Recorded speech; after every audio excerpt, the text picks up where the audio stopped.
Hello, welcome back. Today we are going to start with solvency ratio, the third type of ratio, that is solvency ratio.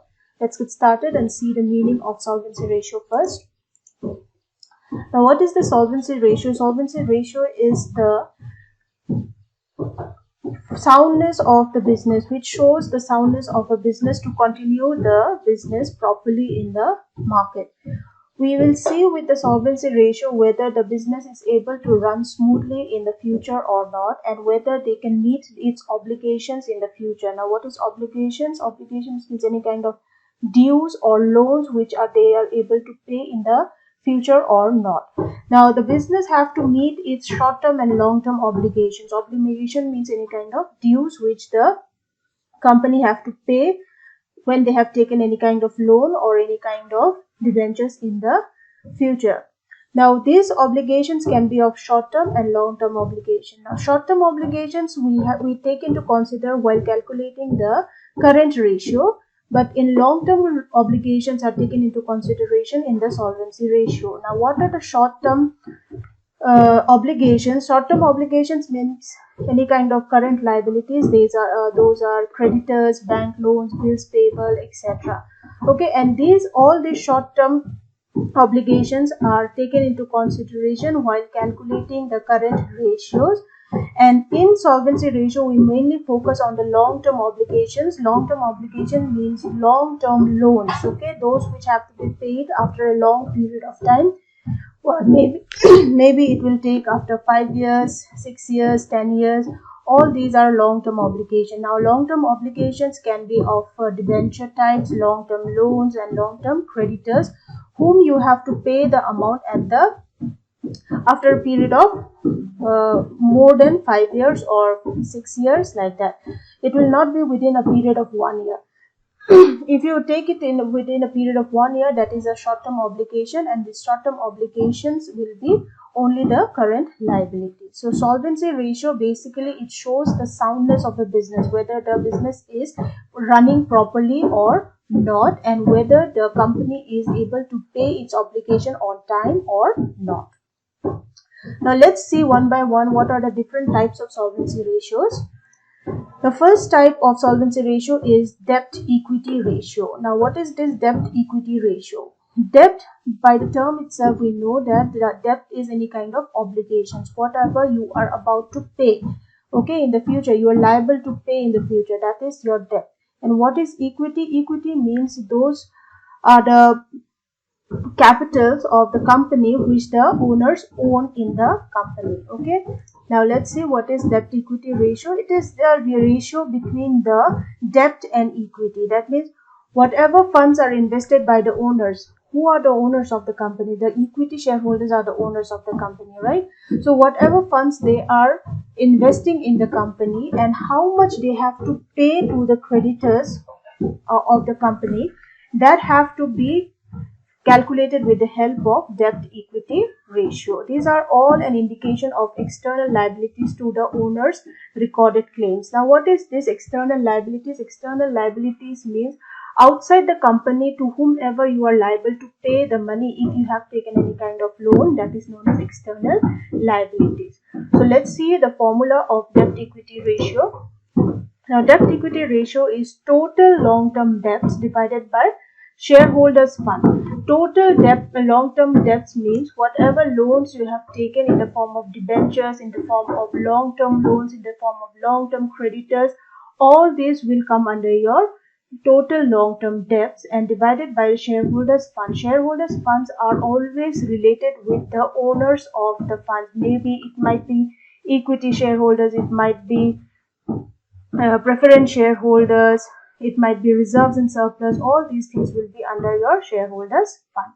So, debt equity ratio is the relationship between the debt and the equity, or we can say it is the relationship between the total long-term debts divided by the shareholders fund.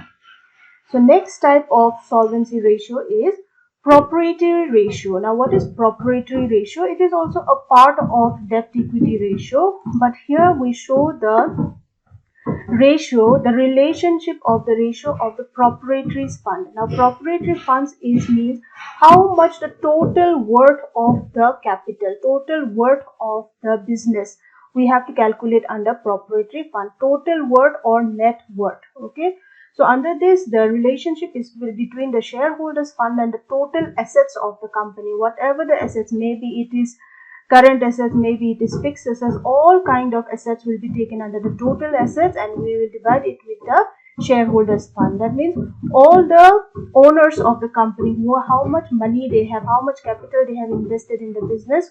From there, we have to divide all the total assets of the company, which is displayed in the balance sheet. So for this also we have a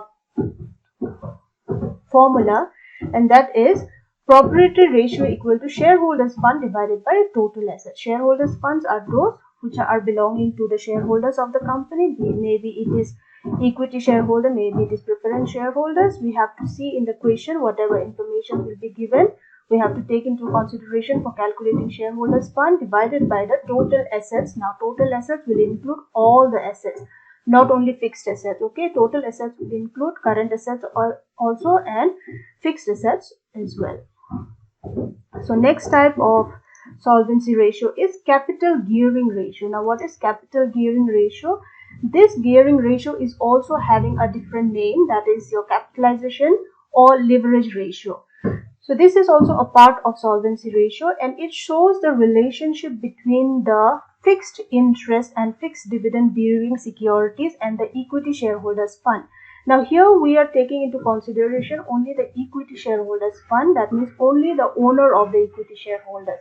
Here we will not consider the preference shareholders fund. Okay, and fixed interest or dividend bearing securities means, fixed interest means whenever the company is taking any kind of debentures, when they pay the money after a period of 5 years, let's say, they have to pay a fixed amount of interest. Okay, that interest have to be fixed. So in order to calculate the capital gearing ratio, the fixed interest have to be calculated with the help of only the shareholders of the fund, that is only the equity shareholders of the fund. That is the capital gearing ratio. So for similarly here also we have a formula, that is capital gearing ratio is equal to equity share capital, only about the equity share capital they are talking about, divided by the fixed interest bearing funds. Now fixed interest bearing funds are examples are debentures which are taken for a long period of time, and when debentures means any kind of loans, okay, then that loans have to be paid with an interest, and that interest is always fixed. Okay, so that have to be divided with the fixed interest bearing funds. So this is the formula. And next type of solvency ratio is debt service ratio or interest coverage ratio. These are the different names. Okay, either you can say debt service ratio or you can say interest coverage ratio. What is this debt service ratio? Debt service ratio is how much fixed charges are there under that ratio. Now fixed charges means how much charging whenever the loan are taken, how much exactly the charges are taken, fixed charges are taken for taking any kind of loan, that have to be calculated under the debt service ratio or interest coverage ratio. This ratio denotes the equation between the amount of net profit before deduction of interest and tax and the fixed interest charges. Now what is this? The profit, whatever the profit will be calculated under this ratio, it will be net profit before the interest and tax. Now what is before interest and tax mean? The net profit is calculated before you have paid any kind of interest, you have paid any kind of taxes. Before you pay any interest and taxes, the net profit will be considered for calculating the interest coverage ratio or debt service ratio.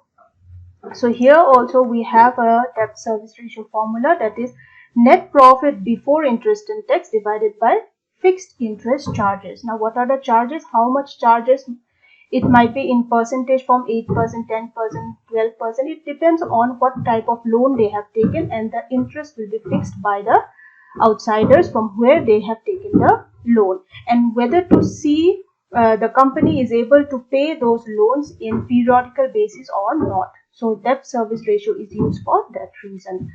Next is overall profitability ratio. By the name itself we can know that overall profitability ratio is to see the net profit the total net profit after deducting all the taxes and interest. What is the overall profit the company have in the hand? Okay, the overall profitability ratio is a operating efficiency. How much the operating efficiency means how much the company is operating in the day-to-day working of the company, whether the company is efficient enough to run the business or not. And when we see the profitability of a business, whether the profitability on sales is better with the profitability on investment turnover. The profitability on sales divided by profitability on investment, we have to see. Now, for formula of this one is net profit divided by the total assets. Now, net profit means, when we say net profit under overall profitability ratio, it is the net profit after deducting your taxes and any kind of interest, and then there is have to be divided with the total assets. Now, total assets means all the assets which are available in the business. To calculate the overall profitability ratio, the net profit after deducting all the interest and taxes have to be divided with the total assets of the company. Total assets will include all the current assets plus the fixed assets. So these were all the 5 solvency ratio. These are the types of solvency ratios, and all the formulas also it is very important to understand. So in the next video we will start with some numerical problems, and I'll be giving you some questions for practice at the end of the video. So hope you have liked the video. If you have liked it, please like it, and thank you.